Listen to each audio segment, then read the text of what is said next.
मरकस 8वां बाब। उन दिनों में जब फिर बड़ी भीड़ जमा हुई और उनके पास कुछ खाने को ना था, तो उसने अपने शागिर्दों को पास बुलाकर उनसे कहा, मुझे इस भीड़ पर तरस आता है, क्योंकि ये 3 दिन से बराबर मेरे साथ रही है और इनके पास कुछ खाने को नहीं। अगर मैं इनको भूखा घर को रुखसत करूं तो राह में थक कर रह जाएंगे और बास इनमें से दूर के हैं।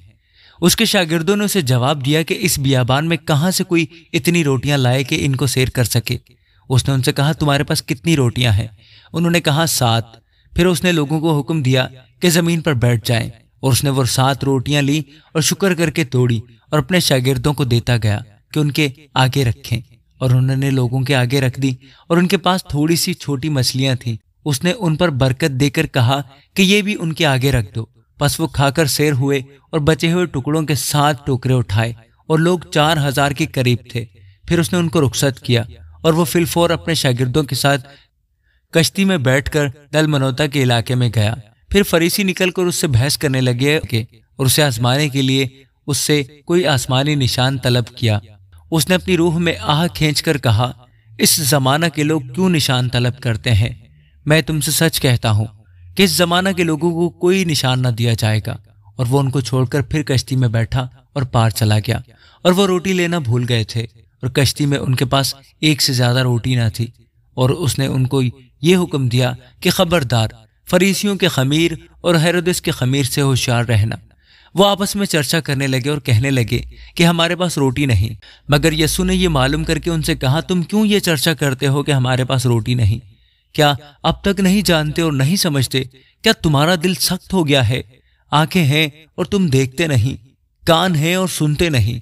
और क्या तुमको याद नहीं, जिस वक्त मैंने वो 5 रोटियां 5000 के लिए तोड़ी, तो तुमने कितनी टोकरियां टुकड़ों से भरी हुई उठाई? उन्होंने उससे कहा, 12। और जिस वक्त 7 रोटियां 4000 के लिए तोड़ी, तो तुमने कितने टोकरे टुकड़ों से भरे हुए उठाए? उन्होंने उससे कहा, 7। उसने उनसे कहा, क्या तुम अब तक नहीं समझे? फिर वो बैतसैदा में आए और लोग एक अंधे को उसके पास लाए और उसकी मिन्नत की कि उसे छुए। वो उस अंधे का हाथ पकड़कर उसे गांव से बाहर ले गया और उसकी आंखों में थूक कर अपने हाथ उस पर रखे और उससे पूछा, क्या तू कुछ देखता है? उसने नजर उठाकर कहा, मैं आदमियों को देखता हूं, क्योंकि वो मुझे चलते हुए ऐसे दिखाई देते हैं जैसे दरख्त। फिर उसने दोबारा उसकी आंखों पर अपने हाथ रखे और उसने गौर से नजर की और अच्छा हो गया और सब चीजें साफ साफ देखने लगा। फिर उसने उसको उसके घर की तरफ रवाना किया और कहा कि इस गांव के अंदर कदम भी ना रखना। फिर यीशु और उसके शागिर्द कैसरिया फिलिप्पी के इलाके में चले गए और राह में उसने अपने शागिर्दों से ये पूछा कि लोग मुझे क्या कहते हैं? उन्होंने जवाब दिया कि यूहन्ना बपतिस्मा देने वाला, और बाज एलिया, और बाज नबियों में से कोई। उसने उनसे पूछा, लेकिन तुम मुझे क्या कहते हो? पतरस ने जवाब में उससे कहा, तू मसीह है। फिर उसने उनको ताकीद की कि मेरी बाबत किसी से ये ना कहना। फिर वो उनको तालीम देने लगा कि जरूर है कि इब्ने आदम बहुत दुख उठाए और बुजुर्ग और सरदार काहिन और फकी उसे रद्द करें और वो कत्ल किया जाए और 3 दिन के बाद जी उठे। और उसने ये बात साफ साफ कही।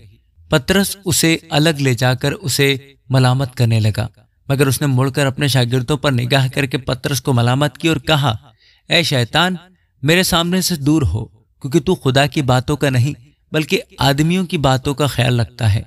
फिर उसने भीड़ को अपने शागिर्दों समेत पास बुलाकर उनसे कहा, अगर कोई मेरे पीछे आना चाहे तो अपनी खुदी से इनकार करे और अपनी सलीब उठाए और मेरे पीछे हो ले। क्योंकि जो कोई अपनी जान बचाना चाहे वो उसे खोएगा, और जो कोई मेरी और इंजील की खातिर अपनी जान खोएगा वो उसे बचाएगा।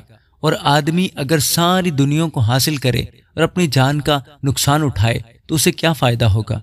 और आदमी अपनी जान के बदले क्या दे? क्योंकि जो कोई इस जिनाकार और खताकार कौम में मुझसे और मेरी बातों से शर्माएगा, इब्ने आदम भी जब अपने बाप के जलाल में पाक फरिश्तों के साथ आएगा तो उससे शर्माएगा। आमीन।